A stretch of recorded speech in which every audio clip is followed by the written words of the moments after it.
এক নম্বরে আল্লাহ সুবহানাহু ওয়া তাআলা বলেন, ওয়া ইযা কিলা লাহুম, যখন মুনাফিকদেরকে বলা হয়, লা তুফসিদু ফিল আরদ, তোমরা জমিনের মধ্যে ফাসাদ করিও না। স্টেজে ওলামায়ে কেরাম আছে, আমার অনুবাদে, ব্যাখ্যায়, বিশ্লেষণে যদি ভুল হয় ওনারা আমাকে শুধরাই দিবেন, আমি বাধিত হব। তোমরা জমিনের মধ্যে ফাসাদ করিও না, লা তুফসিদু ফিল আরদ। তো আজকের এই স্বল্প পরিসরে সবটা আলোচনা করা সম্ভব না। শুধু মুনাফিকদের সম্পর্কে দুই একটা স্বভাব চরিত্র আমরা একটু শুনি, একটু জানি, যাতে মুনাফিকদেরকে চিহ্নিত করতে পারি এবং মুনাফিকি স্বভাবের থেকে আল্লাহ পাক যেন আমাদেরকে হেফাজত করেন, আমরা যেন মুনাফিকদের থেকে বাঁচি থাকতে পারি। এক নম্বরে আল্লাহ সুবহানাহু ওয়া তাআলা বলেন, ওয়া ইযা কিলা লাহুম, যখন মুনাফিকদেরকে বলা হয়, লা তুফসিদু ফিল আরদ, তোমরা জমিনের মধ্যে ফাসাদ করিও না। স্টেজে ওলামায়ে কেরাম আছে, আমার অনুবাদে, ব্যাখ্যায়, বিশ্লেষণে যদি ভুল হয় ওনারা আমাকে শুধরাই দিবেন, আমি বাধিত হব। তোমরা জমিনের মধ্যে ফাসাদ করিও না, লা তুফসিদু ফিল আরদ।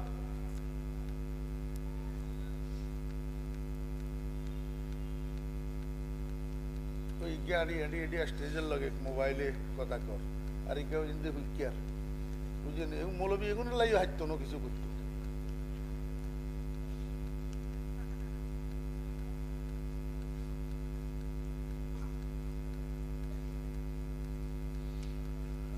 মনোযোগ আছে নি? ওয়া ইযা কিলা লাহুম লা তুফসিদু ফিল আরদ, বাংলা অনুবাদ। এবং যখন তাহাদেরকে বলা হয় তোমরা জমিনের মধ্যে ফাসাদ করিও না। ফাসাদ কি?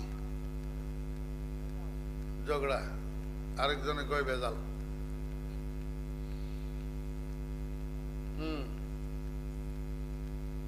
আমরা তো ফাসাদ করলে ঝগড়াই বুঝি, ঝগড়া ফাসাদ। আসলে ফাসাদ কাকে বলে? ফাসাদ বলা হয়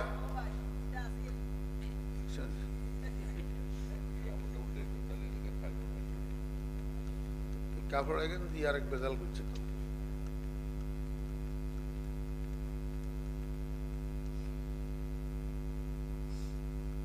আল্লাহ মানুষের আকল না দিলে মানুষই কি করতে পারে? কত কষ্টের একটা ফসল, বুঝলেন?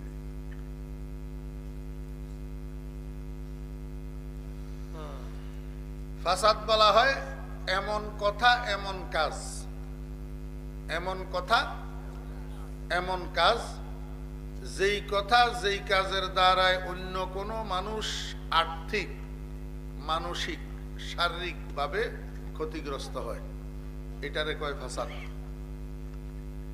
আবার কই যেমনি,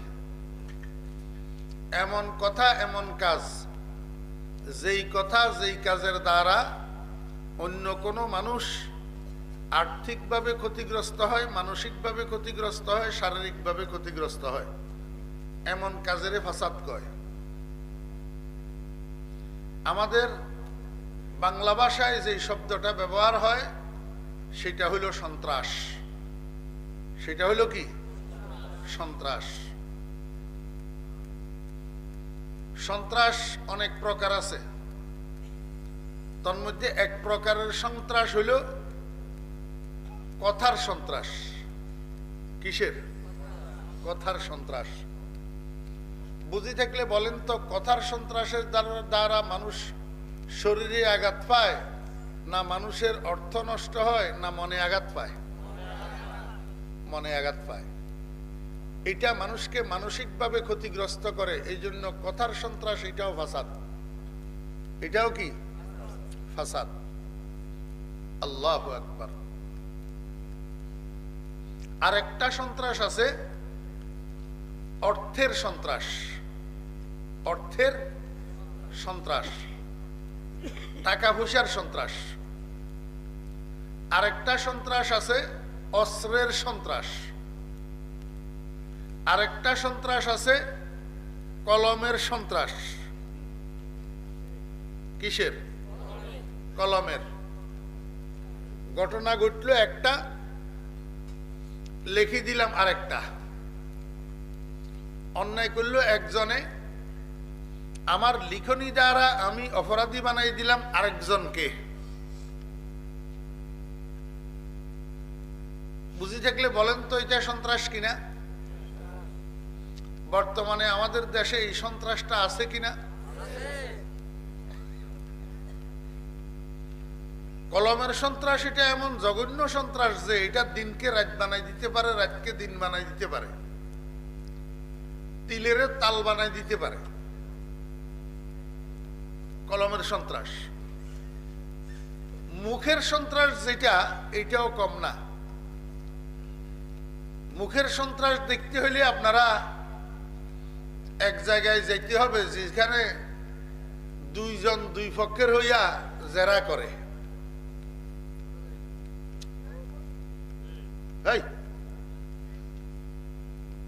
খালি হুনি থাকিও, বেশি কারবারি করিও না। বেশি কারবারি করলে বান্দা খাইবা।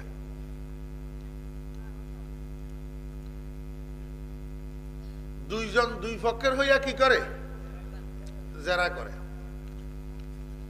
সেইখানেও সন্ত্রাস চলে। কিরকম সন্ত্রাস? আমি একটা উদাহরণ দিই। পয়সাওয়ালার ফলা একটা গরিবের মান্য একটার দর্শন করছে, করেনি না? করে না? এখন ওই গরিব বেচারা রিস্কাওয়ালা আরেক জায়গায় যাইয়া বিচার প্রার্থী হয়েছে। তো বিচার প্রার্থী হয়ে এবার বিচার কার্য পরিচালনার জন্য আরেকজনের টাকা দিয়া মাধ্যম ধরছে। এখন হুইশালার ফলাইটা কি বসে রয়েছে? হুইশালার ফলাইটা এবারে আরেকজনের মাধ্যম ধরছে উল্টা তার পক্ষে সাফাই গাওয়ার জন্য। এটা কিন্তু বর্তমানে একটা পেশাগত কাজ। পেশাগত কাজ। এই পেশা দিয়া লক্ষ লক্ষ কোটি কোটি টাকা ইনকাম করা হচ্ছে এই পেশা দিয়া। তো প্রথমে বাদী পক্ষের লোক যিনি, উনি বলল বিচারকের কাছে, হুজুর আমার মোয়াক্কেলা গরিবের মেয়ে, রিক্সা ড্রাইভারের মেয়ে, এই মেয়েটারে বিবাদী পয়সাওয়ালার ছেলে জোর করি দর্শন করছে। তো প্রতিপক্ষের যিনি সাফাই গাইন না, উনি কয় যে স্যার মিথ্যা কথা, মিথ্যা কথা।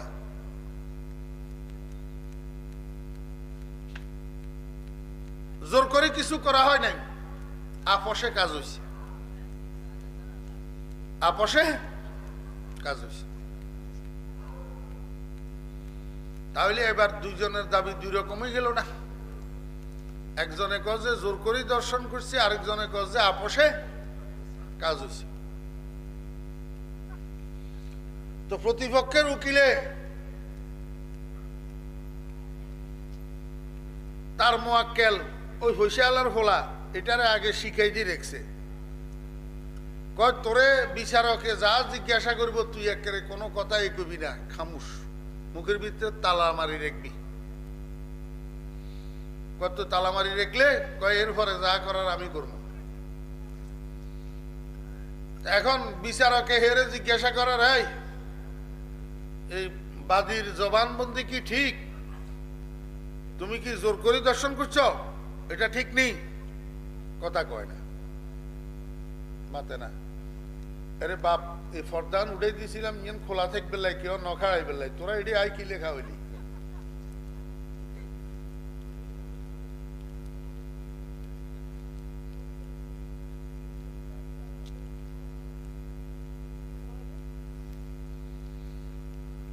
মাদ্রাসার ছাত্ররা দুই একজন একটু ভলান্টিয়ারই করো না।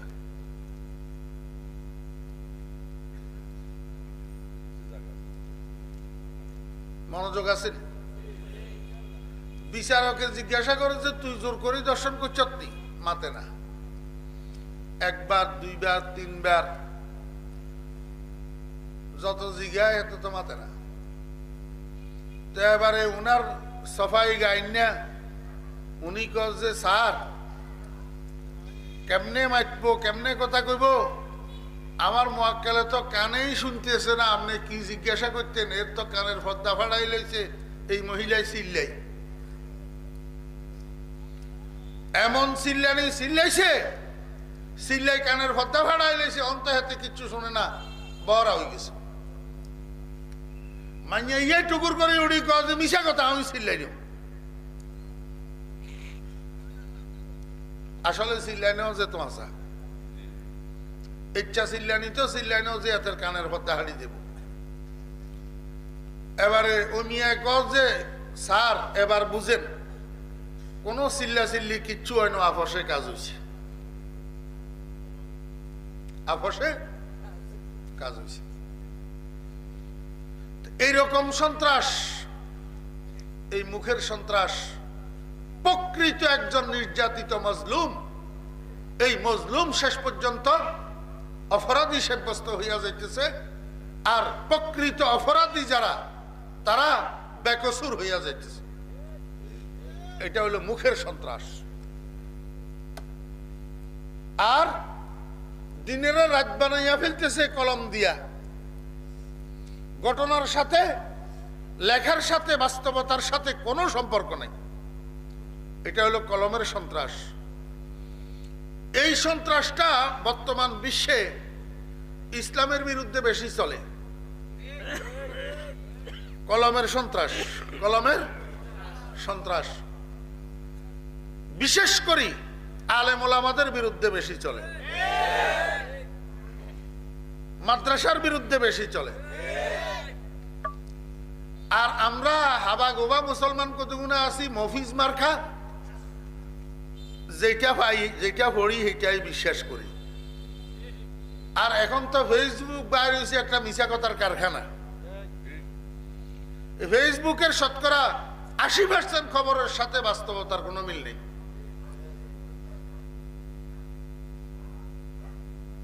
এগুলো হলো তথ্য সন্ত্রাস। আরেকটা আছে অস্ত্রের সন্ত্রাস। অস্ত্রের সন্ত্রাস মানে খালি পিস্তলের সন্ত্রাস নয়, লাঠি অস্ত্র। লাঠি অস্ত্র না, এটার দ্বারা মানুষ শারীরিকভাবে ক্ষতিগ্রস্ত হয় না, এটাও ফাসাদ। এটাও কি ফাসাদ। রাতের অন্ধকারে মানুষ মারি, সকালে উঠি আবার ফিট ফিট কান্দা, বিচার চাই, বিচার চাই। ওমা কি আজব দুনিয়া, মাল্য কে বিচার চায় কে, হত্যাকারী যে বিচার প্রার্থীও সে। এটার নাম ফাসাদ। এটার নাম কি ফাসাদ। এই গুণটা রাতারাতি মানুষ মারি, সকালে উঠি দায় দায়িত্ব অন্যের ঘাড়ে চাপাইয়া দেওয়া, ফিট ফিট করে বিচার চাওয়া, এই গুণটা আসিল বনি ইসরায়েলের ইহুদি গোত্রের কাছে। কোরআন শরীফের ভিতরে আছে, আমার কথা না, আল্লাহ পাক বলছে। এখন সেই বনি ইসরায়েল বর্তমান যুগে আছে না নাই? আছে। একেবারে হযরত মুসা আলাইহিস সালামের যুগের ওই ইহুদির কাছে যেই স্বভাব ছিল, রাতারাতি করা একটা, দিনের বেলায় বলা আরেকটা, সেই স্বভাব বর্তমান যুগের ইহুদি এবং ইহুদিদের পদলেহনকারী ওই মুনাফিক মুসলমানদের কাছে আছে। আল্লাহ কয় ওয়াইজা কিলা লাহুম, এবং যখন তাদেরকে বলা হয় লা তুফসিদু ফিল আরদ, তোমরা জমিনের মধ্যে ফাসাদ নামের, সন্ত্রাস নামের এই কাজটা করিও না, এমন কথা কইও না যেই কথার দ্বারা আরেকজন মানসিকভাবে আঘাতপ্রাপ্ত হয়, এমন কাজ করিও না যেই কাজের দ্বারা আরেকজনের অর্থ নষ্ট হয়, আরেকজনের শরীর ক্ষত বিক্ষত হয়, আরেকজনের প্রাণ নাশ হয়, এই কাজটা তোমরা করিও না। কালু, প্রতি উত্তরে মুনাফিকেরা বলে, ইন্নামা নাহনু মুসলিহুন, নিঃসন্দেহে আমরা সন্ত্রাসী বিশ্বাসী নই, আমরা মারামারিতে বিশ্বাসী নই, আমরা খুনাখুনিতে বিশ্বাসী নই, আমরা সমঝোতায় বিশ্বাসী, আমরা শান্তিতে বিশ্বাসী, আমরা কোনো সময় সন্ত্রাস পছন্দ করি না, কিন্তু আমরা সমঝোতা চাই, শান্তি চাই। আল্লাহ পাক বলেন আলা হরফে তম্বি, এই মুসলমান, তোমরা খালি চাদর গায়ে দিয়া ঘুম যাইও না, তোমরা সাবধান হও। তোমরা কি হও? সাবধান হও। তোমরা আরেকটু চোখ কান খোলো, আরেকটু সজাগ হও। ইন্নাহুম, নিশ্চয় তাহারা, হুমুল মুফসিদুন, তাহারাই সন্ত্রাসী, তাহারাই ফাসাদ করনেওয়ালা। আমারে একটু বুঝি থাকলে বলেন তো, আল্লাহর কোরআন সত্য না মিথ্যা? খালি সত্য না, অকাট্য সত্য, মহাসত্যের বাণী, মহাসত্যের বাণী। আজকের দুনিয়াতে এটা বাস্তবায়ন হইতেছে যে কিছু মানুষ দুনিয়াতে প্রকৃত পক্ষে তারা সন্ত্রাস করে, কিন্তু এদেরকে সন্ত্রাসী হিসাবে ধরাও যায় না, বলাও যায় না। এই নাক এইটা নি তো কেউ দেখবো বলি এমনি করে ধরে, কিন্তু ধরে যে এটা ঠিক, নিজে করে না। ইস্যু একখান সৃষ্টি করে দি তৈ করায়, নিজে ধরা ছোঁয়ার বাইরে থাকে, কয়ে আমি শান্তিকামী, আমরা শান্তিতে বিশ্বাসী। আসলে কিন্তু ওই মিডা লাগাই দে, কি লাগাই দে? এই কুমিল্লার এবার কোরআন শরীফের ঘটনা যেটা, এই সম্পূর্ণ এটা এই মিডিয়া লাগাইয়া ঘটনা। প্রকৃত পক্ষে প্রকাশ্যে যাদেরকে দোষারোপ করা হইতেছে, যাদেরকে দোষী মনে করা হইতেছে, এরা ঘোড়ার ডিমও কেউ দোষী না, এরা এটার সাথে সম্পৃক্ত না। এই ঘটনা করনেওয়ালা ওই মুনাফিকের দল, যারা মিডিয়া লাগাই দি করা। আবার দিনের বেলায় যারা লম্বা লম্বা বক্তৃতা দেয়, আমরা সন্ত্রাসে বিশ্বাস করি না, আমরা শান্তিকামী। বুঝি দেখলে বলেন তো এতটুকু নাম কিয়া? মুনাফিক। তাহলে এক নম্বর চরিত্র ফাইলেননি মুনাফিকের, এক নম্বর চরিত্র। এরা বলে একটা, করে আরেকটা, করে একটা বলে আরেকটা। এদের বলার সাথে করার মিল নাই, করার সাথে বলার মিল নাই। কথা আমার নি না আল্লাহর। ইয়া কিয়া মাইক্রোফোন আওয়াজ বারোর কোনান দি, হরনে দি, আওয়াজ বারোর কোনান দি, হরনে দি। তো অনগা মাইক্রোফোনের সামনে আমি ফরিদুদ্দিন বসা থাকি, যদি কথা না কই তো হরনে দি আওয়াজ বাইরে বলি। আচ্ছা, গুলি বাইরে কোনান দি, বন্দুকের নলি দি, বন্দুকের ফাঁসি হয় কার? ওই টিগার টিপন্যার ফাঁসি কার হয়? টিগার টিপন্যার। কিনলেই যদিও গুলি বন্দুকের নলি দিয়ে বাইর হয়, কিন্তু বন্দুকের নলির কোনো দোষ নাই, দোষ হয়েছে টিগার টিপন্যার। ঠিক নেই? এখন আমি কথা দেখেন কইয়ের, এগুলা যদি আপনার কাছে অপছন্দ লাগে, এটার জন্য আমি দোষী নই, আই এম ট্রান্সলেটর অনলি। আরেকজনের কথা না আমি অনুবাদ করি শুনাইয়া।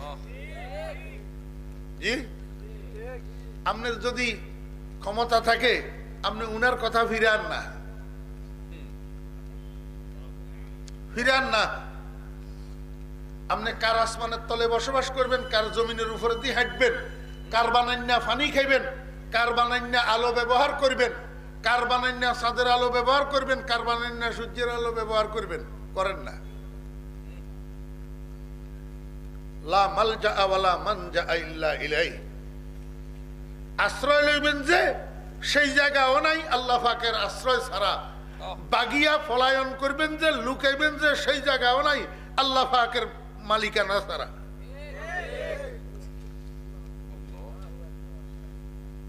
বুঝবেন, আগেওয়ালারা যারা বুঝছে ফিরিয়ে আসতে পারে নাই, আপনিও বুঝবেন কিন্তু ফিরিয়ে আসতে পারবেন না। আমেরিকা গেলে ফেরত আসা যায়, রাশিয়া গেলে ফেরত আসা যায়, লন্ডন গেলে ফেরত আসা যায়, জাপান জার্মান গেলে ফেরত আসা যায়। রে পাগলা ইয়া গল কিন্তু সৌদি আরব গেছে যে ফলাই গিয়া বাপে 3 লাখ টাকা খরচ করি হোটেল বিষয় পাঠাইছে, হেঁটে গেছে আর কফিলে হোটেলের কাজ না দিয়ে দিছে বেড়া সরানির কাজ মরুভূমি। বাপে টেলিফোন করছে, হুতরে কেমন আছো? হুতুকে আব্বা আমার হোটেলের কাজের কথা কই আনি, অন মরুভূমিতে বেড়া সরানির কাজে লাগাই দিছে। 24 ঘন্টা আমি গরমে মরি, আমার গাছতে ফসকা উঠে গেছে। কই বাপে কয় যে হুত তুমি তোমার কফিলের খুরুজ লাগাই তোমারে বাংলাদেশে ভাড়াই দিত, আর এই টাকার দরকার নাই।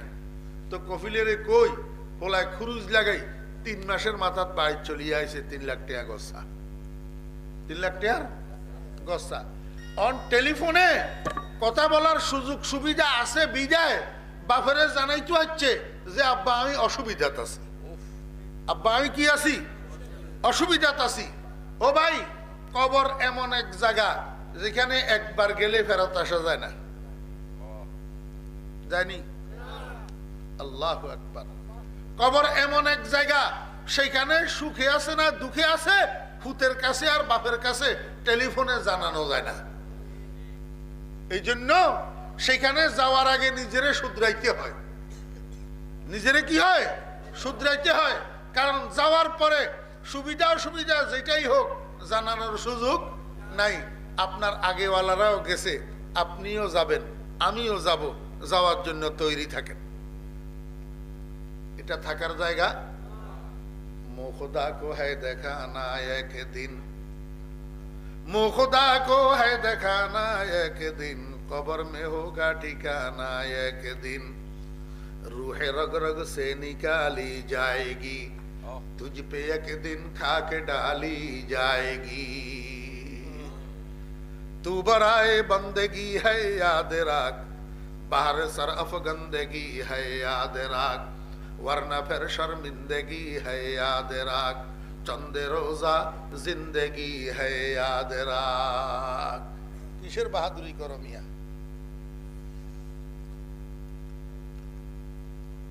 মুনাফিকের 1 নম্বর স্বভাব, 1 নম্বর স্বভাব সাইডতে হবে না দৈত্য হবে? সবাই বলেন, সাইডতে হবে না দৈত্য হবে? ছাড়ার মানে কি? কথা আর কাজ এক করতে হবে। কথা আর কাজ কি করতে হবে? মুখ আর দিল এক করতে হবে, প্রকাশ্য আর গোপন এক করতে হবে। দুই মুখী থাকা যাবে না।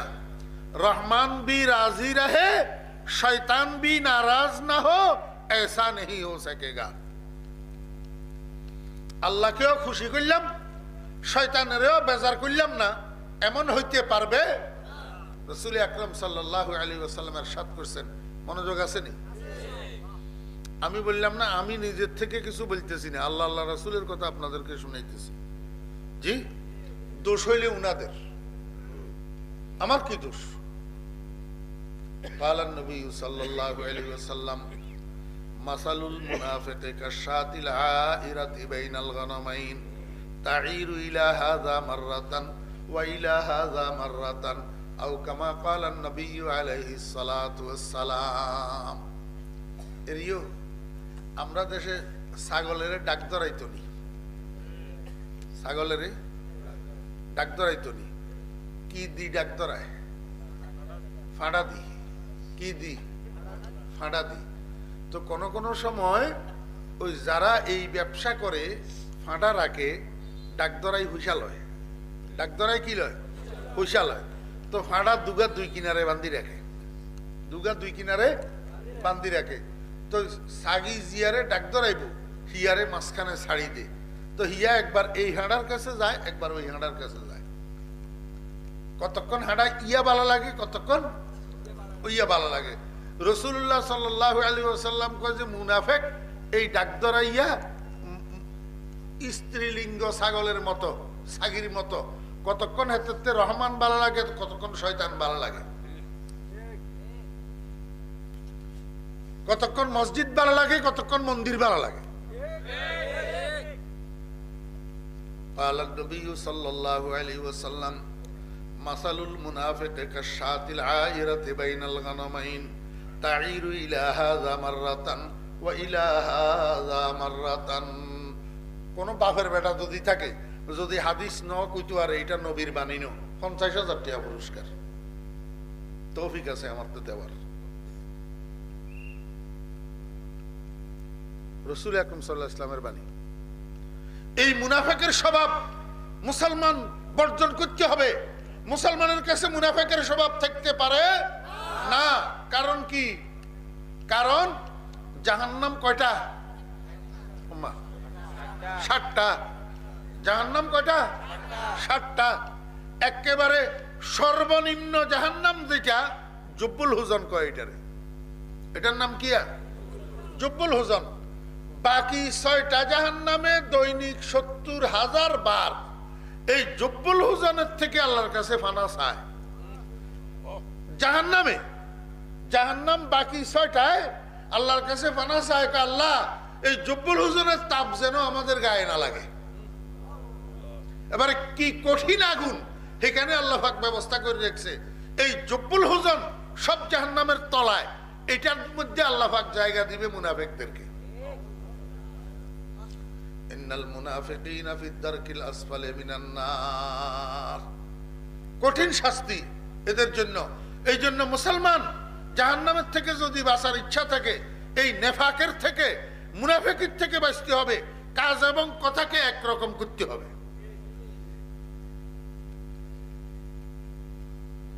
নম্বর 2। নম্বর 2 এই তোরা বুঝি আজ জায়গা হাইলি না কথা কবি।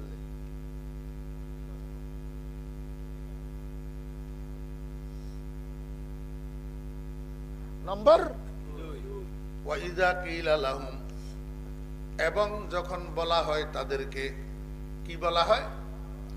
আমিনু, তোমরা ঈমান আনো, তোমরা কামা আমানান নাস, যেমনি ভাবে ঈমান এনেছেন লোকেরা, যেমনি ভাবে ঈমান এনেছেন লোকেরা, মানুষেরা। আল্লাহ কয় যে যখন মুনাফিকদেরকে বলা হয় তোমরা ঈমান আনো যেমনি ভাবে ঈমান এনেছেন মানুষগণ। আমার ভাইরা, দোস্ত আহবাব, মনোযোগ আসেনি? এই শুরু, এতক্ষণ পর্যন্ত ভূমিকা গেছে, এখন মনোযোগ দিয়ে শুনেন। এইখানে নাস শব্দ যেটা আছে এটার উপরে যে আলিফ লাম আছে, আলিফ লাম এটা আলিফ লামে আহাদে খারেজি। নাস শব্দের দ্বারা আল্লাহ পাকের উদ্দেশ্য দুনিয়ার সমস্ত মানুষ নয়। এখানে নাস শব্দের দ্বারা আল্লাহ পাকের উদ্দেশ্য হইল আল্লাহর হাবিব জনাবে মুহাম্মদুর রাসূলুল্লাহ সাল্লাল্লাহু আলাইহি ওয়াসাল্লামের সাহাবীগণ, আল্লাহর হাবিবের সাহাবীগণ। মনোযোগ আসেনি? আমাদের দেশে মাদ্রাসার মধ্যে হুজুরেরা, মাহমুদিয়া মাদ্রাসার ওস্তাদেরা ছেলেদেরকে মাদ্রাসার মধ্যে পড়ায়নি, পড়ায়। তো যেই ছেলেদেরকে পড়ায় এদেরকে কি বলা হয়? আর যারা পড়ায় তাদেরকে কি বলা হয়? শিক্ষক। পৃথিবীর ইতিহাসের সর্বপ্রথম শিক্ষক মুহাম্মাদুর রাসূলুল্লাহ সাল্লাল্লাহু আলাইহি ওয়াসাল্লাম। সর্বপ্রথম, শুধু সর্বপ্রথম না, সর্বশ্রেষ্ঠ। সর্বশ্রেষ্ঠ। পৃথিবীর ইতিহাসের সর্বপ্রথম মাদ্রাসার নাম দারুল আরকাম আল ইসলামিয়া মক্কা। দারুল আরকাম আল ইসলামিয়া মক্কা। মক্কা দারুল আরকাম মাদ্রাসা। মক্কা দারুল আরকাম মাদ্রাসা। এই মাদ্রাসার প্রতিষ্ঠাতা প্রিন্সিপাল ছিলেন মুহাম্মাদুর রাসূলুল্লাহ সাল্লাল্লাহু আলাইহি ওয়াসাল্লাম এবং ছাত্র সংখ্যা ছিল মাত্র 50 জন। মাত্র কয়জন? 50 জন। এই মাদ্রাসার জায়গাদাতা, ভবনদাতা যিনি ছিলেন, উনার নাম ছিল আরকাম ইবনে আবিল আরকাম আল মাখজুমি। আল কুরাইশি রাদিয়াল্লাহু আনহু। সরকারি না বেসরকারি? বেসরকারি। সরকারি না কওমি? কওমি। কারণ তখনকার মক্কার সরকার প্রধান ছিলেন মিস্টার আবু জেহেল। মিস্টার কি? আবু জেহেল। তো আবু জেহেলের মুসলমানদের জন্য মাদ্রাসা বানাই দিবেন লাই কইলে দিত নি? ফিসি ফেলাইতো। কি করি ফেলাইতো? ফিসি ফেলাইতো। আমার ভাইরা, দোস্ত, আহবাব, রাসূল আকরাম সাল্লাল্লাহু আলাইহি ওয়াসাল্লাম ওই মাদ্রাসার প্রতিষ্ঠাতা শিক্ষক এবং ওই 50 জন হুজুরে পাক সাল্লাল্লাহু আলাইহি ওয়াসাল্লামের ছাত্র। হুজুর পাক সাল্লাল্লাহু আলাইহি ওয়াসাল্লামের ছাত্র। একটু পরিভাষার বেশ কম। আমাদের যুগে এদেরকে ছাত্র বলা হয়, আর শিক্ষককে শিক্ষক বলা হয়। আর সেই যুগে শিক্ষকের নাম ছিল রাসূল। শিক্ষকের নাম ছিল কি? রাসূল। আর ছাত্রদের নাম ছিল সাহাবী। ছাত্রদের নাম ছিল কি? সাহাবী। আপনারা তো অনেক মুসলমান ভাইরা আছেন, সাহাবী কাকে বলে বুঝেন না। সাহাবী রাসূলের ছাত্রদের নাম। রাসূলের ছাত্রদের নাম। সংখ্যায় কত ছিলেন ওনারা? 50 জন। পরবর্তীতে বাড়তে বাড়তে বাড়তে বাড়তে নবীজি যখন দুনিয়া থেকে বিদায় নিতেছেন তখন রাসূলের ছাত্রদের সংখ্যা ছিল 1.25 লাখ। কত? 1.25 লাখ। আল্লাহ পাক রব্বুল আলামিন মুনাফিকদের সম্পর্কে বলেন, ওয়া ইযা কিলা লাহুম, মুনাফিকদেরকে যখন বলা হয় আমিনু, তোমরা ঈমান আনো, কামা আমানান নাস, আমার রাসূলের সাহাবীরা যেমনি ভাবে ঈমান এনেছে, আমার রাসূলের সাহাবীরা যেমনি ভাবে। দেখেন একটা জিনিস বুঝেন, আপনার কাছে 40 লক্ষ টাকা আছে, 5 কাঠা জমিন আছে, আপনি এই 5 কাঠা জমিনের উপরে 40 লাখ টাকা খরচ করে একটা ভবন তৈরি করবেন, 3 তলা ভবন, 2 তলা ভবন, ডবল ইউনিটের। এটার জন্য আপনি প্রথমে কি করেন? একজন ইঞ্জিনিয়ারের কাছে যান, ইঞ্জিনিয়ারের থেকে একটা ড্রয়িং করাইয়া নেন, একটা ম্যাপ, একটা নকশা করাইয়া নেন। এই ম্যাপটা নিয়ে হেডমিস্ত্রি কন্ট্রাক্টর যিনি উনার হাতে দেন, দিয়া বলেন, ভাই এই নকশাটা অনুযায়ী আমাকে একটা ঘর করে দিবেন, একটা ভবন তৈরি করে দিবেন। কতদিন সময় লাগবে, কত টাকা আপনার নিবেন, সেই জিনিসটা আমাকে বলেন। আমার ভাইয়েরা, দোস্ত, আহবাব, 6 মাস সময় লাগবে। আপনি আমাকে 5 লাখ টাকা মজুরি দিবেন। কয় মালিকে কয় ঠিক আছে, আমি মানলাম, 5 লাখ টাকা মজুরিও দেব, 6 মাস সময়ও দেব। এই 6 মাসের মধ্যে 5 লাখ টাকা মজুরির বিনিময়ে আপনি আমাকে আমার এই নকশা অনুযায়ী ঘরটা তৈরি করে দিবেন। খবরদার, যদি আমার নকশা অনুযায়ী আমার ঘর না হয় তো আমি ঘর আপনার থেকে বুঝে নেব না। আপনার মজুরি তো পাবেন না, পাবেন না, আমার ম্যাটেরিয়াল যেগুলা খরচ হবে এগুলার ড্যামারেজ দিয়ে যাবেন। ঠিক আছে নি? আমার ভাইরা, দোস্ত, আহবাব, আপনি আপনার একটা ঘর যদি ইঞ্জিনিয়ার কর্তৃক কৃত ড্রয়িং অনুযায়ী যদি না হয়, আপনি বুঝে নিতে চান না। আল্লাহ কয়, বান্দা তুই যে ঈমান আনবি, এই ঈমানের জন্য তোর সামনে আমি একটা ড্রয়িং পেশ করতেছি, একটা মডেল পেশ করতেছি। আর সেই ড্রয়িংটা হলো আমার বন্ধু মুহাম্মদুর রাসূলুল্লাহ সাল্লাল্লাহু আলাইহি ওয়াসাল্লামের সাহাবীদের ঈমান। তোদের ঈমান সাহাবীদের ঈমানের মতো হইতে হবে। যতক্ষণ পর্যন্ত তোর ঈমান সাহাবীদের ঈমানের নকশা অনুযায়ী না হবে, ততক্ষণ পর্যন্ত তোর ঈমান আমার কাছে গ্রহণযোগ্য হবে না। ওয়া ইযা কিলা লাহুম আমিনু কামা আমানান নাস, যখন তাদেরকে বলা হয় তোমরা ঈমান আনো যেমনি ভাবে ঈমান এনেছে আমার রাসূলের সাহাবীগণ, কালু, তখন এই মুনাফিকের বাচ্চারা প্রতি উত্তরে বলে, কালু আনুমিনু, আনুমিনু, আমরা কি ঈমান আনবো, কামা আমানাস সুফাহা, যেমনি ভাবে ঈমান এনেছে ওই বেকুবগণ,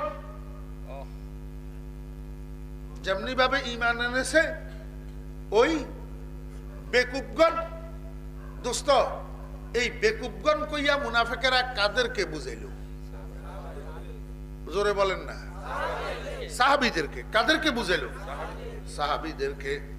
আমার ভাইয়েরা, দোস্ত, আহবাব, রাসূল আকরাম সাল্লাল্লাহু আলাইহি ওয়াসাল্লামদেরকে বেকুব বলে আখ্যায়িত করছে কে? মুনাফিকে। আসলে সাহাবীরা বেকুব না মুনাফিকের বাচ্চারা বেকুব? আমি তো একটা কথা সব সময় মাহফিলের মধ্যে বলি, আপনারা হয়তো আগে শুনছেন, নতুবা ইউটিউবের থেকে হইলেও শুনছেন।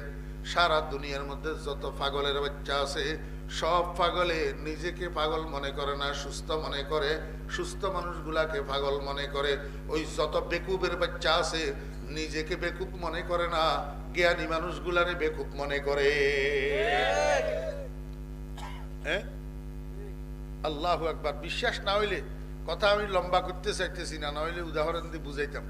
বিশ্বাস না হইলে নিজের এলাকায় কোনো মেন্টাল যদি থাকে, তারে একটু পাগল কই দেখিয়েন, এই পাগলাইয়া কই দেখিয়েন, তো হে আপনারে বলবো আমি পাগল না, তুই পাগল, তোর 14 গোষ্ঠী পাগল। পরীক্ষা করি দেখিয়ে। আমার ভাইয়েরা, দোস্ত আহবাব, এই মুনাফিকের বাচ্চারা নবীজির সাহাবীদেরকে কয় বেকুব। এখানে আবু বকর আছে, সেখানে ওমর আছে, সেখানে ওসমান আছে, সেখানে আলী আছে, সেখানে আব্দুল্লাহ ইবনে আব্বাসের মতো জলিলুল কদর মুফতি আছে, সেখানে আব্দুল্লাহ ইবনে আব্বাসের মতো জলিলুল কদর মুফাসসির আছে, আব্দুল্লাহ ইবনে মাসউদের মতো জলিলুল কদর মুফতি আছে, আব্দুল্লাহ ইবনে ওমরের মতো আল্লাহু আকবার ইলমের সাগর আব্দুল্লাহ ইবনে ওমর আছে। এই সমস্ত মানুষগুলা বলে বেকুব, আর তারা বলে জ্ঞানী। তারা কি জ্ঞানী? ও বেরা দোস্ত আহবাব, এই রসুলের যুগের মুনাফিকদের সেই স্বভাব বর্তমান যুগেও দুনিয়াতে আছে না নাই? তথাকথিত কিছু দুনিয়াদার, তথাকথিত কিছু দুনিয়ার পণ্ডিত, দুনিয়ার চাপাবাজ, এরা নিজেদেরকে জ্ঞানী মনে করে, হক্কানি আলেম ওলামা, যাদের সিনা কোরআন হাদিসের জ্ঞানে ভর্তি, এদেরকে বেকুব মনে করে, বোকা মনে করে, মোল্লা দেখলেই মনে করে কিছু বুঝে না।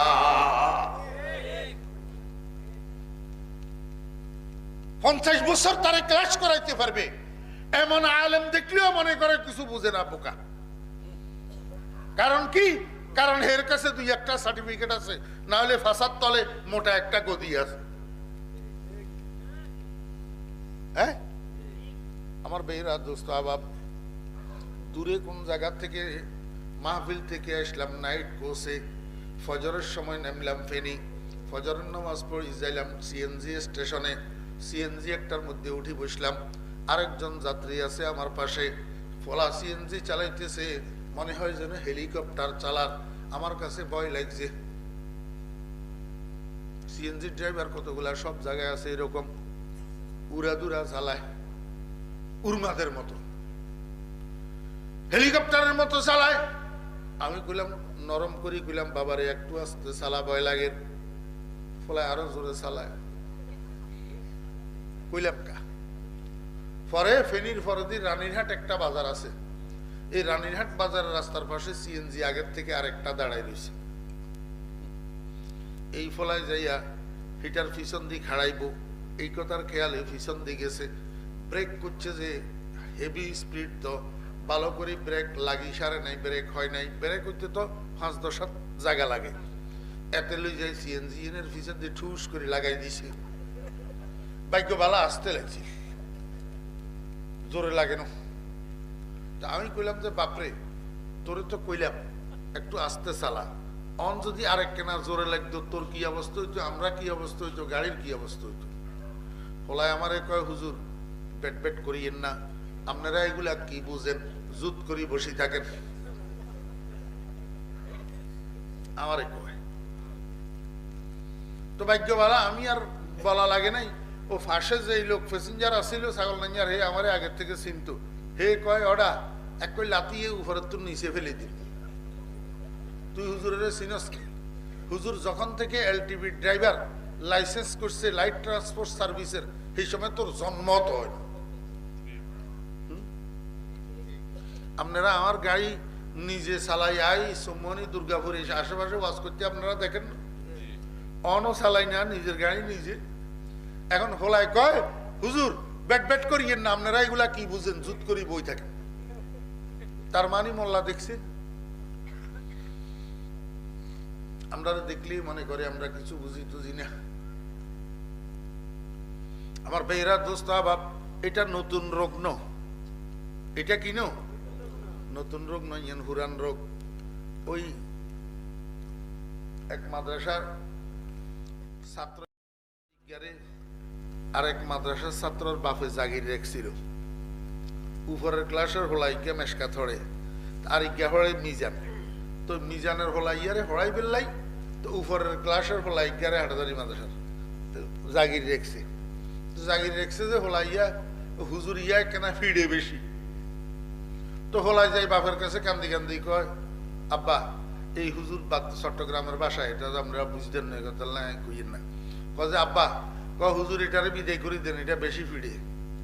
তো হুজুর গারে বিদায় করে দিছে, বিদায় করে দিয়ে আরিজ্ঞা আনছে,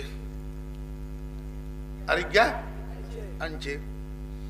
এবার ইয়ায় হিড়ে, ইয়ায় কি করে হিড়ে, তো ইয়া উপরে ক্লাসে পড়ে, এক না আগে দিই মাদ্রাসায় যাই, এত তো ফিসে দিয়ে যায়। হুজুর আজকে মাদ্রাসায় চলে গেছে, এতে কি করছে, টেবিলের উপরে হুজুর যেখান দিয়ে বসে এখান দিয়ে ছোট্ট কাগজের টুকরা একটার মধ্যে একটা ছন্দের অর্ধেক মিশ্রা লেখি থুইছে, আটা দি বাদ দি লাগাই দিছে। কি লিখছে, वही देरी ना बीमारी जो पहले थी वो अब भी है, वही देरी ना बीमारी जो पहले थी वो अब भी है। ওই সেই পুরাতন রোগ যেটা আগের হুজুরের কাছে আছিল এই হুজুরের কাছেও আছে। মানে ফিডাফিডি, মানে কি ফিডাফিডি। ওই জাগির বাড়ির হলা তো এখন ইজ্ঞারে বাদ দিয়ে আর ইজ্ঞারে আনছে, দোনোগা একই মাদ্রাসার ছাত্র ন, তো দোনোগায় আলাপ আলোচনা হয় না। কিরে ভাই তুই যে আগে জাগির আসিলি, এতের ঘরে তরকারি মরকারি কিয়া খাওয়াইতো, আমারও তো খালি গোলালু না খাওয়ায়, তো অতে কর যে গোলালু হাতের ঘরের উড়ান তরকারি, এ আরেও খালি গোলালু খাওয়াইতো। ওইছে না এবারই মাদ্রাসার তুন আইসে জাগির বাড়ি, আই টেবিলের মুখ এনছি আর দেখে যে লেখা ইয়া वही देरी ना बीमारी जो पहले थी वो अब भी है। ওই সেই পুরাতন রোগ যেটা আগের হুজুরের ছিল বর্তমান হুজুরেরও আছে। তো এতে কি ইচ্ছে হুজুরে লগে দি আরেক মেসরা জয়েন করে দিছে, वही आलू की तरकारी जो पहले थी वो अब भी है।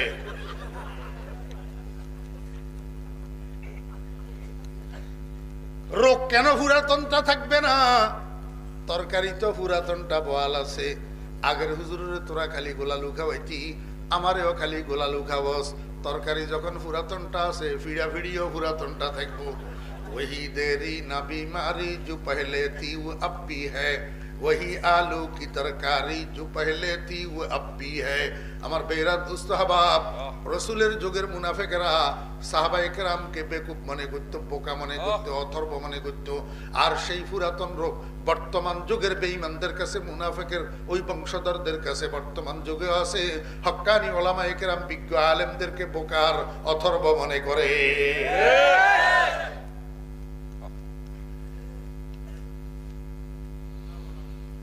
قالوا أنؤمن كما آمن السفهاء। মুনাফিকের বাচ্চারা প্রতি উত্তরে কয়, আমরা কি ঈমান আনবো নাকি ওই মুনাফিকদের মতো, ওই বোকাদের মতো, ওই বেকুবদের মতো? আল্লাহ এবারে মুনাফিকের উত্তরে কি কয় শুনেন, বালা করি মনোযোগ সহকারে। আলা, সাবধান সাবধান ও মুসলমান সাবধান। আমার রসুলের সাহাবীরা সত্যের মানদণ্ড, আমার রসুলের সাহাবীরা সত্যের মাপকাঠি। আমার রসুলের সাহাবীরা যুগে যুগে কালে কালে কিয়ামত পর্যন্ত আনেওয়ালা মুসলমানদের জন্য আকাশের নক্ষত্রের মতো। আকাশের কিসের মতো? নক্ষত্রের মতো আমার রসুলের সাহাবীরা। এই রসুলের বিরুদ্ধে যারা বিদ্বেষ পোষণ করবে, রসুলের বিরুদ্ধে, রসুলের সাহাবীদের বিরুদ্ধে যারা বিদ্বেষ পোষণ করবে, যারা রসুলের সাহাবীদের জন্য কটূক্তি পোষণ করবে, সমালোচনা করবে, তোমরা এদের ব্যাপারে সাবধান। আলা, হযরত আমিরে মুআবিয়া রাদিয়াল্লাহু আনহুর মতো জলিলুল কদর শান মান ওয়ালা সাহাবীরে যারা জালেম মনে করে, এদের বিষয়ে তোমরা সাবধান। আলা,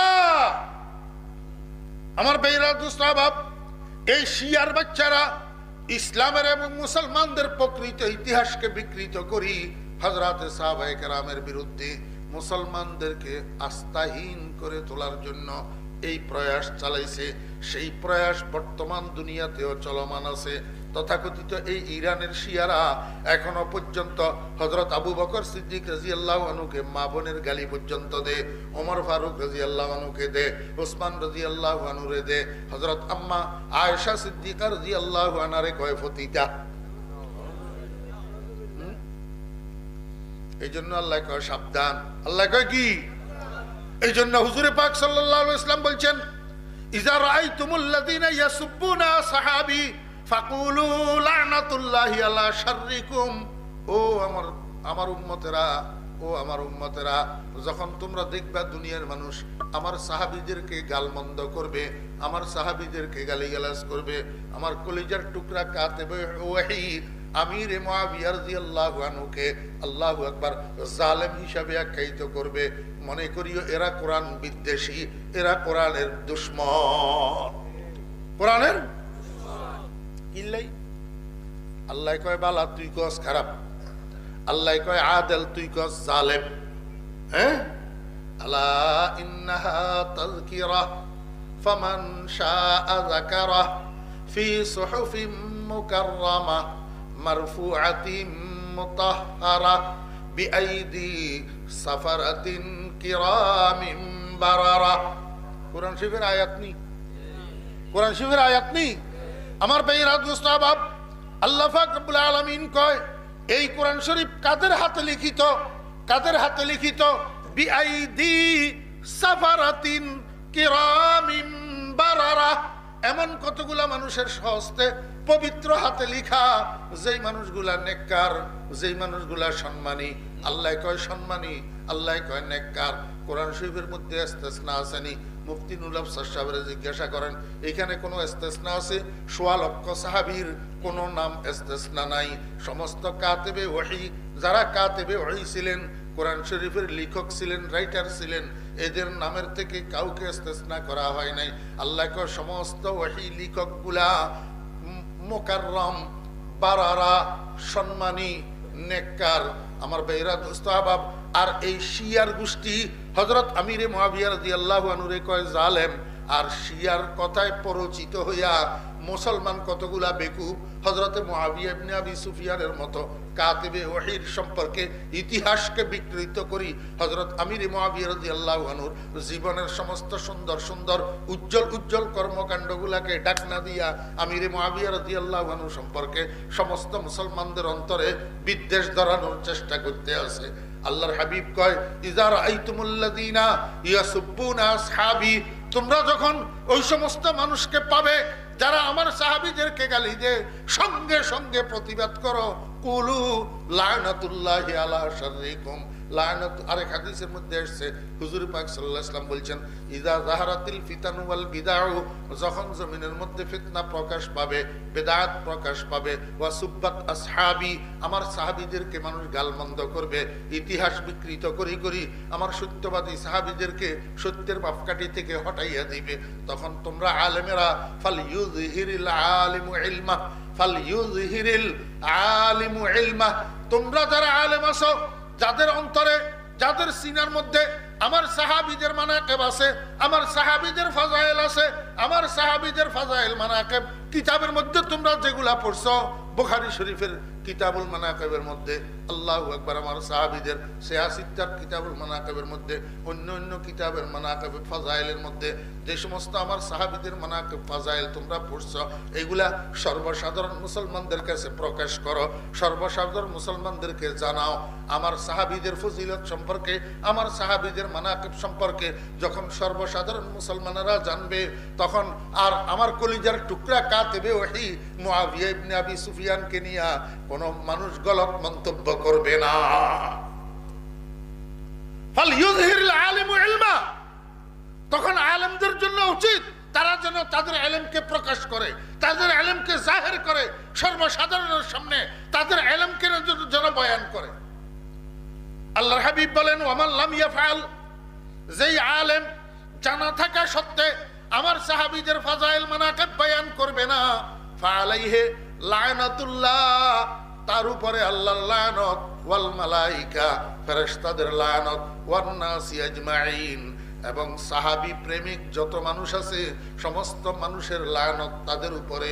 ও ভাইরা দোস্ত আহবাব, হযরতে সাহাবায়ে কেরাম রিজওয়ানুল্লাহি তাআলা আলাইহিমকে যখন বেকুব বলা হয়েছে, যখন মুনাফিকের বাচ্চারা সাহাবায়ে কেরামকে বেকুব বলছেন, সঙ্গে সঙ্গে আল্লাহ পাক বলেন আলা সাবধান, ইন্নাহুম নিশ্চয় তাহারা হুমুস সুফাহা, তারা নিজেরাই বেকুব। তারা নিজেরাই কি বেকুব। এখান থেকে প্রতীয়মান হয় যে সাহাবায়ে কেরামকে যদি কেউ গালি দেয়, আল্লাহ আল্লাহ রাসূলকে যদি কেউ গালি দেয়, সঙ্গে সঙ্গে যেই শব্দ দিয়া গালি দিবে সেই শব্দ দিয়া প্রতিবাদ করা, প্রতি উত্তর করা আল্লাহ পাকের সুন্নাত। আল্লাহ পাকের সুন্নাত। আমার ভাইরা দোস্ত আহবাব, এটা সর্বসাধারণের কাজ নয়, উলামায়ে কেরামের কাজ। কারণ সর্বসাধারণত অনেকে সাহাবিকারে গয় জানে না, সাহাবি কি জিনিস বুঝে না, সাহাবায়ে কেরামের মানাকে পড়ে নাই, ফাজাইল পড়ে নাই। এদেরকে হযরত উলামায়ে কেরাম সাহাবায়ে কেরামের মর্যাদা, সাহাবায়ে কেরামের সম্মান, সাহাবায়ে কেরামের মান, সাহাবায়ে কেরামের শান সর্বসাধারণ মুসলমানদেরকে জানাইতে হবে, যাতে করি ওই তথাকথিত কাফেরের বাচ্চাইরা, ইরানের শিয়ারা, যাদেরকে না বুঝিয়া বর্তমান দুনিয়ার কিছু কিছু মুসলমান না বুঝিয়া এদেরকে ইসলামের ঠিকাদার মনে করে, বস্তুত এই ইরানের শিয়ারা ইসলামের ঠিকাদার হওয়া তো দূরের কথা, এরা ইসলামের গণ্ডিভুক্ত নয়। ইসলামের গণ্ডিভুক্ত কেমনে গণ্ডিভুক্ত থাকবে আমাকে একটু বলেন। আমি আপনাদেরকে দুই একটা জিনিস একটু আপনাদের কাছে বিচারের বার দিলাম, দুই একটা জিনিস শুনাই, এরপরে আপনারা বলিয়েন ইসলামের গণ্ডিভুক্ত কিনা। আল্লাহু আকবার। এই ইরানি শিয়াদের প্রয়াত নেতা, ইরানি শিয়াদের প্রয়াত নেতা আয়াতুল্লাহ রুহুল্লাহ খুমিনি, আয়াতুল্লাহ রুহুল্লাহ খুমিনি, যাকে আপনারা ইসলামের ঠিকাদার মনে করেন। ও ভাইয়েরা দোস্ত আহবাব, তার দেশের ইসলামকে আপনারা নিজেদের ইসলামের জন্য মডেল মনে করেন। আমাদের দেশের কোনো রাজনীতিবিদকে যদি জিজ্ঞাসা করা হয়, আপনারা যদি কোনো সময় ইসলামী খেলাফত প্রতিষ্ঠা করার সুযোগ পান, ইসলামী স্টেট কায়েম করার যদি সুযোগ পান, তাহলে আপনারা কোন ধরনের ইসলাম প্রতিষ্ঠা করবেন? তার কোনো মডেল পৃথিবীতে আছে কিনা? উত্তরে কয় আছে, কয় কোথায়, কয় ইরানে। নাউযুবিল্লাহি মিন যালিক।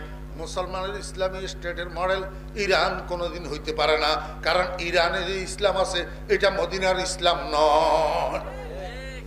রাসূল আকরাম সাল্লাল্লাহু আলাইহি ওয়াসাল্লাম থেকে যে ইসলাম আসছে, ওই ইসলাম আবু বকরের মধ্যস্থতায় আসছে, ওমরের মধ্যস্থতায় আসছে, উসমানের মধ্যস্থতায় আসছে। নবীজির পরে ইসলামী স্টেটের পরিচালক ছিলেন আবু বকর, তারপরে ইসলামী হুকুমতের পরিচালক ছিলেন ওমর, তারপরে ইসলামী স্টেটের প্রেসিডেন্ট ছিলেন উসমান। ও ভাইয়েরা দোস্ত আহবাব, ইনাদের মাধ্যমে ইসলাম আসছে। এখন যারা এই তিনজনকে মুসলমানও মানে না, আবু বকরের মুসলমানে মানে না, ওমরের মুসলমান মানে না, উসমানের মুসলমান মানে না, বলে এরা তিনজন নবীজি দুনিয়ার থেকে বিদায় হওয়ার পরে মুরতাদ, নাউজুবিল্লাহ, কাফের হইয়া গেছে। এখন আবু বকর যদি কাফের হইয়া যায়, ওমর যদি কাফের হইয়া যায়, উসমান যদি কাফের হইয়া যায়, আপনার কাছে আমার কাছে যে ইসলাম আসছে, এই ইসলাম তো আবু বকরের মধ্যস্থতায়, ওমরের মধ্যস্থতায়, উসমানের মধ্যস্থতায় আসছে। যদি এরা যদি কাফের হইয়া যায়, তাহলে আপনার আমার ইসলাম তো কুফর, আপনার আমার ইসলামের তো আর ভিত্তি থাকে না। এই বদমাইশ তার লিখিত বইয়ের মধ্যে লিখছে, বইয়ের নাম কশফে আসরার, ভাষা ফারসি। ভাষা কি? আমি ফরিদউদ্দিন আল্লাহকে সাক্ষী রাখি বলতেছি, আমার সামনেও হাসর নসর আছে, কবর হাসর আছে, আমার সামনেও বেহেশত দোজখ আছে। আমিও একজন জান্নাতে যাওয়ার পথিক, আমিও জাহান্নামের থেকে বাঁচতে চাই। আমি আমার ঈমানের আলোকে বলতেছি, ও ভাইয়েরা, এই আয়াতুল্লাহ রুহুল্লাহ খুমিনির লেখা কিতাব কশফে আসরার ফারসি ভাষায় লিখিত। আপনাদের ধারণা মতে কি আমি ফরিদউদ্দিন ফারসি বুঝি না? না বুঝি। আল্লাহর রহমতে, আল্লাহর রহমতে ফারসি আমি বুঝি এবং বলতে পারি। ও ভাইয়েরা, লাহোর জামিয়া আশরাফিয়ার কুতুবখানার মধ্যে রমজানের মধ্যে তারাবির নামাজের পরে সবার জন্য উন্মুক্ত থাকে। আমি সেখানে যাইয়া ঢুকলাম জামিয়া আশরাফিয়ার কুতুবখানা। বইয়ের পিছনে দিন নাম লেখা লেখা লেখা লেখা, এগুলা ফুড়ি যেতেছি। হঠাৎ একটা বইয়ের নাম দেখলাম কশফে আসরার, লেখকের নাম দেখলাম আয়াতুল্লাহ রুহুল্লাহ খুমিনি। আমার আগ্রহ হইল কিরে খুমিনির লেখা বই দেখি কি লিখছে। আল্লাহু আকবার, তপাস করি বই এটা লইয়া বসি গেলাম মেঝেতে ফ্লোরের মধ্যে। ও বেয়েরা ফার্সি ভাষার বই পড়তে পড়তে কিছু দূর সামনে যখন গেলাম আমার পশম খাড়াইয়া গেছে। কি লেখা আছে জানেন? কয় কোন মানুষ যদি স্ত্রী মিলনে দুর্বল হয়, যৌন দুর্বলতার শিকার হয়, ডাইন রানের গোড়াতে আবু বকর শব্দ লেখি, বাম রানের গোড়াতে ওমর শব্দ লেখি, যদি স্ত্রী সহবাসে যায় তার আর যৌন দুর্বলতা থাকবে না।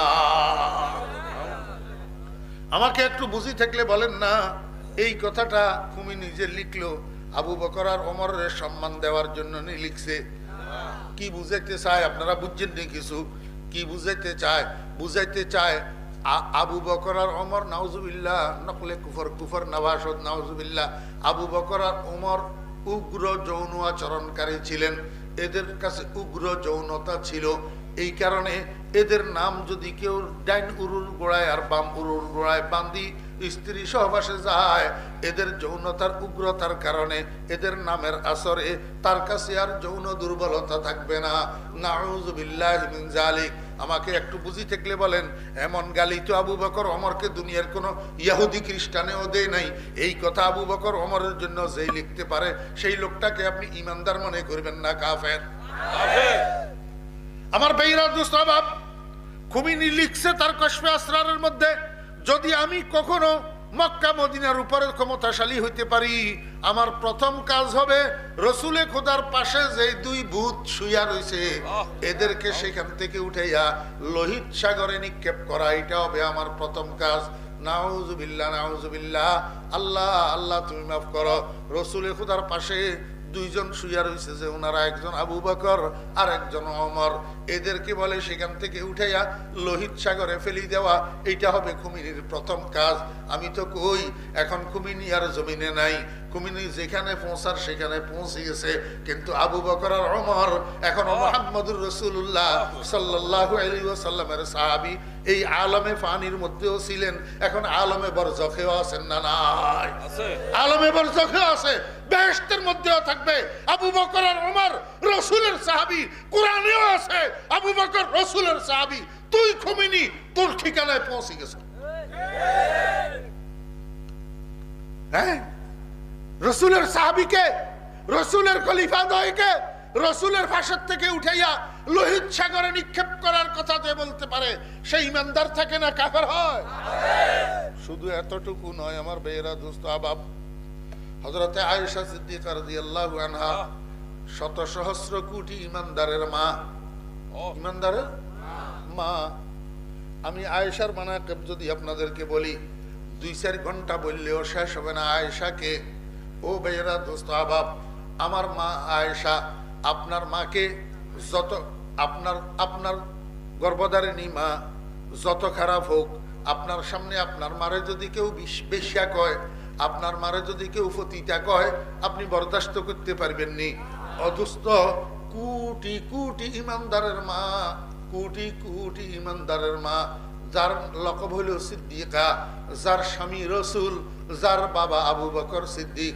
ও বেয়েরা দোস্ত আহবাবেরা, আমার আম্মা হযরতে আয়েশা সিদ্দিকা রাদিয়াল্লাহু আনহার দিকে কাফেরের বাচ্চারা সন্দেহের আঙ্গুল উঠাইছিল। আল্লাহ পাক স্বয়ং কোরআন শরীফের মধ্যে নিজে সাক্ষী হইয়া গেছেন, আল খাবিসাতু লিল খাবিসিনা ওয়াল খাবিসুনা লিল খাবিসাত আত-তাইয়্যিবাতু লিত-তাইয়্যিবিনা ওয়াত-তাইয়্যিবুনা লিত-তাইয়্যিবাত উলাইকা মুবাররাউনা মিম্মা ইয়াকুলুন। স্বয়ং আল্লাহ সাক্ষী হয়ে গেছে, আমার মা পবিত্র, আমার মা চরিত্রবান, আমার মা নবীজির স্ত্রী, নবীজির স্ত্রী। আর খুমিনি কয় আয়েশা নাকি তায়েফা, তায়েফা, তায়েফা শব্দের অর্থ হলো ফতিতা বেশ্যা। এরপরে মুসলমান নি কইবেন না কাফের। আমার ভাইরা দোস্ত আহবাব, আল্লাহ পাক রব্বুল আলামিন কয়, ও আমার বান্দারা, আমার নবীর সাহাবীদেরকে যারা মন্দ বলে, যেই শব্দ দিয়া মন্দ বলে ঠিক এই শব্দ দিয়া সাথে সাথে উত্তর দিবা, এটা আমি আল্লাহর আদত, এটা আমি আল্লাহর সুন্নত। আলা ইন্নাহুম হুমুস সুফাহা ওয়ালাকিন লা ইয়ালামুন। তারা নিজেরা যে বেকুব এটা তারা জানেও না। জাহেলে মতলব, জাহেলে কি মতলব, জাহেলে মোরাক্কব, নিজেরা যে বেকুব এটা তাদের জেহেনেও নাই, তাদের এলেমেও নাই। মুসলমান ভাইয়েরা, আজকের দুনিয়াতে, বর্তমান দুনিয়াতে মুসলমানের বিরুদ্ধে, ইসলামের বিরুদ্ধে সারা দুনিয়া ব্যাপী একটা মিশন চালু হয়েছে। কি চালু হয়েছে? একটা মিশন। কি মিশন? সর্বসাধারণ মুসলমানদেরকে আলেমদের থেকে বিচ্ছিন্ন করে দেওয়ার মিশন। সর্বসাধারণ মুসলমানদেরকে আলেমদের থেকে বিচ্ছিন্ন করে দেওয়ার মিশন। কয়দিন পরে পরে একটা ইস্যু উঠাইয়া দে, কয়দিন পরে পরে একটা কথা উঠাইয়া দে, এমন কথা যেটার দ্বারা সর্বসাধারণ মুসলমান আলেমদের উপরে অনাস্থা হইয়া যায়, সর্বসাধারণ মুসলমান আলেমদের উপরে খেপি যায়, সর্বসাধারণ মুসলমান আলেমদের উপরে বিরক্ত হইয়া যায়। এরা এটা করে কেন? এটা করে ইসলামকে ধ্বংস করার জন্য। কেমনে ইসলামকে ধ্বংস করবে? অথচ মসজিদে ইমামতি করে, 5 ওয়াক্ত নামাজের ইমামতি করে একজন আলেম, ওই আলেমের উপরে মুক্তাদিগুলা যদি খেপে, ওই আলেমের উপরে মুক্তাদিগুলা যদি বিরক্ত হয়, অনাস্থা হয়, তাহলে এমত অবস্থায় ইক্তেদা করার জন্য, নামাজ পড়ার জন্য মসজিদে আর যাবে কিনা? যাবে? মসজিদে আর যাবে না। এতে করে মসজিদ ফাঁকা হইয়া যাবে, বিরানা হইয়া যাবে। তো মসজিদ বিরানা হইয়া যাওয়ার মানে হলো ইসলাম ধ্বংস হইয়া যাওয়া। ইসলাম কি হইয়া যাওয়া? আমার ভাইরা, দোস্ত বাপ, কয়দিন পরে পরে একটা ইস্যু উঠায়, যে ইস্যুগুলা মাদ্রাসাগুলার বিরুদ্ধে হয়, যাতে সর্বসাধারণ মুসলমান মাদ্রাসাগুলোর উপরে খেপে, মাদ্রাসাগুলোর উপরে অনাস্থা হয়। এতে করিয়া মাদ্রাসাগুলারে চাঁদা দেওয়ার থেকে বিরত থাকে, সহযোগিতা করার থেকে বিরত থাকে। এতে করিয়া মাদ্রাসাগুলো আস্তে আস্তে যেন বন্ধ হইয়া যায়। মাদ্রাসাগুলা বন্ধ হইলে সমাজে আর আলেম তৈরি হবে না। আলেম তৈরি না হইলে ইমামতি করার মানুষ থাকবে না, জানাজা পড়ানোর মানুষ থাকবে না। আস্তে আস্তে ইসলাম ধ্বংস হইয়া যাবে। আমার ভাইরা, দোস্ত বাপ, এই যে একটা ষড়যন্ত্র, এই যে একটা মিশনের বাস্তবায়ন কল্পে কাজ চলতেছে, এই কাজের পিছনে আল্লাহু আকবার, এই কাজের পিছনে আল্লাহ প্রত্যক্ষ কারিগর হইল শিয়া। প্রত্যক্ষ কারিগর কে? শিয়া। গোটা দুনিয়া ভর ইসলামের বিরুদ্ধে, কোরআনের বিরুদ্ধে, মুসলমানের বিরুদ্ধে যত ষড়যন্ত্র হইতেছে, আপনারা সজাগ, সচেতন, শিক্ষিত ভাইয়েরা যারা আছেন, আপনারা পর্যবেক্ষণ করে দেখুন, গবেষণা করে দেখুন, খোঁজখবর নিয়ে দেখুন, এর পিছনে কারিগরি করতেছে শিয়া। অথচ উপর দিয়ে নিজেদেরকে জাহির করতেছে মুসলমান, নিজেদেরকে জাহির করতেছে কি? মুসলমান। এদের নাম হলো মুনাফিক। এদের নাম কি? আল্লাহ পাক রব্বুল আলামিন এই মুনাফিক, ইমানদার, কাফের, পরিপূর্ণ ইমানদার, কাফের মতলব স্পষ্ট কাফের, মুনাফিক, তিন দলের একসাথ করে ডাকতেছে, ইয়া আইয়ুহান নাস, হে মানব সকল, হে মানুষেরা। বুঝি থাকলে বলেন না, মানুষেরা কই যে ডাকছে আল্লাহ পাক, এই মানুষের মধ্যে ইমানদার আছে না নাই? কাফের আছে না নাই? মুনাফিক আছে না নাই? তাহলে ইয়া আইয়ুহান নাসের 3 অর্থ। ইয়া আইয়ুহান নাসের কয় অর্থ? 3 অর্থ। ইয়া আইয়ুহাল্লাযীনা আমানু এক অর্থ, ইয়া আইয়ুহাল কাফিরুন এক অর্থ, ইয়া আইয়ুহাল মুনাফিকুন এক অর্থ। এই এক শব্দের মধ্যে 3টা অর্থ আছে। ইয়া আইয়ুহাল মুমিনুন, ইয়া আইয়ুহাল কাফিরুন, ইয়া আইয়ুহাল মুনাফিকুন। এই 3 দলের একটা শব্দ দিয়ে আল্লাহ ডাকি, কি কয়?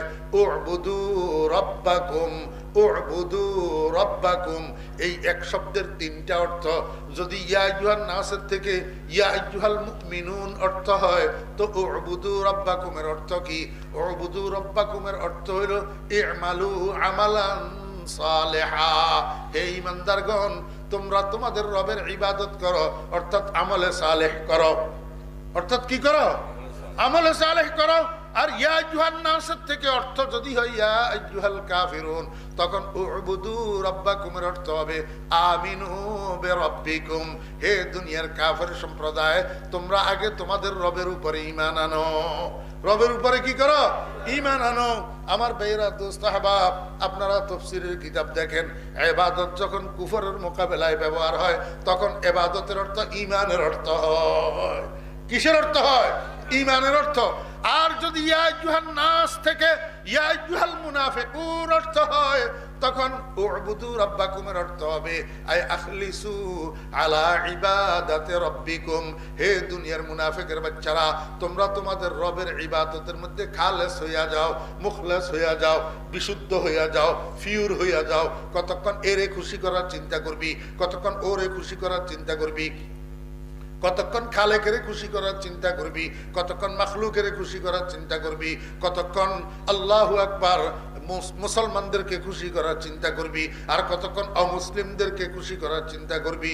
না, ইন্না সালাতি ওয়া নুসুকি ওয়া মাহইয়ায়া ওয়া মামাতি লিল্লাহি রাব্বিল আলামিন। একজন ইমানদারের, একজন মুসলমানের নামাজ, কুরবানি অর্থাৎ দৈহিক ইবাদত, আর্থিক ইবাদত, একজন মুসলমানের, একজন ইমানদারের জীবন মরণ একমাত্র উৎসর্গ হবে কার জন্য? আল্লাহর জন্য। এই জন্য আল্লাহ কয় ইয়া আইয়ুহাল মুনাফিকুন উবুদু রাব্বাকুম আই আখলিসু আলা ইবাদাতি রাব্বিকুম।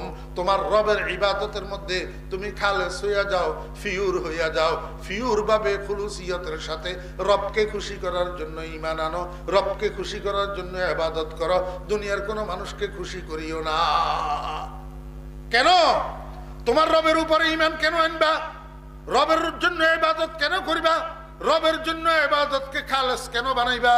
আল্লাযী খালাকাকুম। দুনিয়াতে তোমার উপকারী অনেক আছে, তোমার সহযোগী অনেক আছে, তোমার প্রতিপালক অনেক আছে, তোমার মা বাপেও তোমারে খাওয়ায়, তোমার কর্মের মালিক যিনি বস তোমার, উনিও তোমাকে খাওয়ায়। আল্লাহু আকবার। ধনীরা গরিবদেরকে সহযোগিতা করে, পয়সাওয়ালারা গরিবদেরকে সহযোগিতা করে।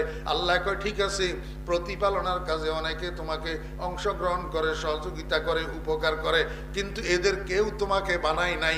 আমি আল্লাহ তোমারে শুধু খাওয়াই না, আমি তোমারে বানাইয়া খাওয়াই। আমি তোমার কি করি? বানাইয়া খাওয়াই।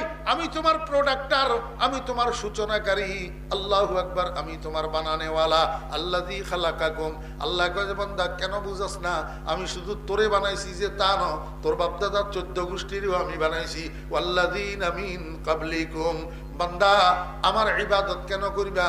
আমার উপরে ঈমান কেন আনবা? আমার ইবাদতে তুমি ফিউর কেন হইবা? লাআল্লাকুম তাত্তাকুন। যাতে তোমার কাছে তাকওয়া অর্জিত হয়। তাকওয়া অর্জিত হইলে তোমার কি লাভ হবে? ওই আগে আল্লাহ পাক বলে রেখেছেন হুদাল্লিল মুত্তাকিন। যতক্ষণ পর্যন্ত মুত্তাকি না হইবা ততক্ষণ পর্যন্ত কোরআন শরীফ তোমাকে জান্নাতের পথ দেখাবে না। আল্লাহ পাক আমাদেরকে বুঝার এবং আমল করার তৌফিক দান করেন। ওয়া আখিরু দাওয়ানা আনিল হামদুলিল্লাহি রাব্বিল আলামিন ওয়া সাল্লাল্লাহু তাআলা আলা খাইরি খালকিহি মুহাম্মাদিন ওয়া আলিহি ওয়া সাহবিহি আজমাইন।